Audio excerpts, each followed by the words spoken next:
चलिए मज़ीद समझने की कोशिश करते हैं कि प्रॉब्लम बेस्ड लर्निंग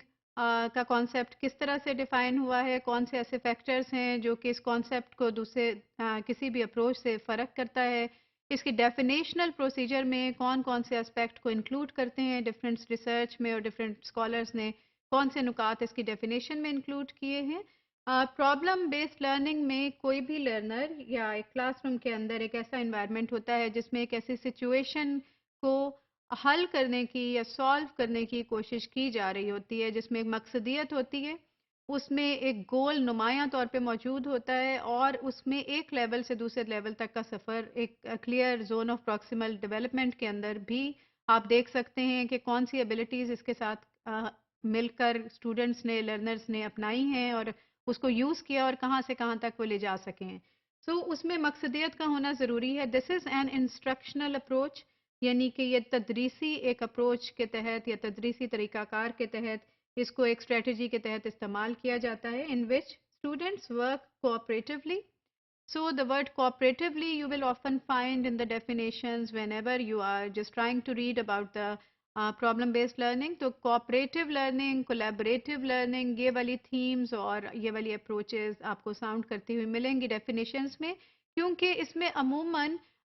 एक स्टूडेंट अकेला काम नहीं कर रहा होता अमूमी तौर पे ये ग्रुप वर्क की सूरत में किया जाता है ये अप्रोच एक ग्रुप वर्क की सूरत में इसको आप इंट्रोड्यूस करते हैं और लेकर के चलते हैं तो इसमें कोऑपरेटिव लर्निंग का एस्पेक्ट है कोलैबोरेटिव लर्निंग का एस्पेक्ट है जिसके अंदर के हर स्टूडेंट इंडिविजुअली भी अकाउंटेबल होता है और कलेक्टिवली भी होता है उनको अपना गोल भी नज़र आता है जो कि एज अ प्रोडक्ट उन्होंने देना है but the process is really very important for them to कि हमने एक वहाँ तक पहुँचना कैसे है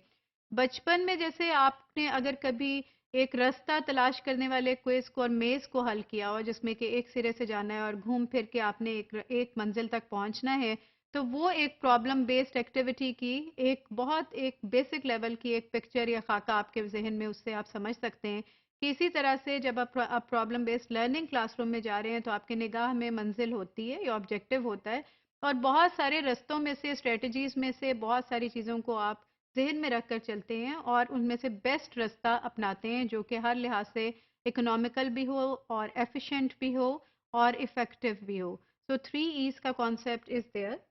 फिर इसमें इस तरह का प्रॉब्लम ऑब्वियसली आप सॉल्व करने की कोशिश करते हैं जो कि इल स्ट्रक्चर्ड है बहुत वेल स्ट्रक्चर्ड या वेल डिफाइंड नहीं है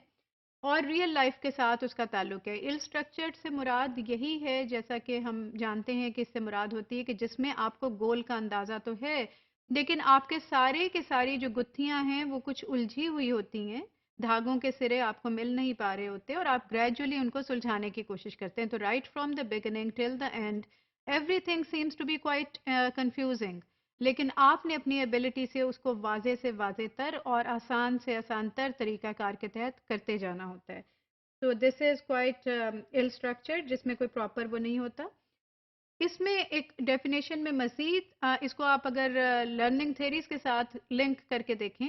तो आपको प्रॉब्लम बेस्ड लर्निंग में कॉग्निटिव स्किल्स की भी डेवलपमेंट नज़र आएगी, तो इसका ताल्लुक कॉग्निटिविस्ट्स के साथ भी है और इसका ताल्लुक सोशल कंस्ट्रक्टिविज्म के साथ भी है क्योंकि आप मिलजुल कर काम कर रहे हैं तो सोशल आपकी इंटरेक्शन इज़ देयर और आप कुछ चीज़ क्रिएट कर रहे हैं अपने नॉलेज को एक लेवल से दूसरे लेवल तक लेके जा रहे हैं so your role is very active also so इसलिए इसको सोशल कंस्ट्रक्टिविस्ट्स के साथ भी इस अप्रोच को हम लिंक कर सकते हैं so cognitivism you will find and social constructivism की भी आपको यहाँ पे बाज़गश्त सुनाई देगी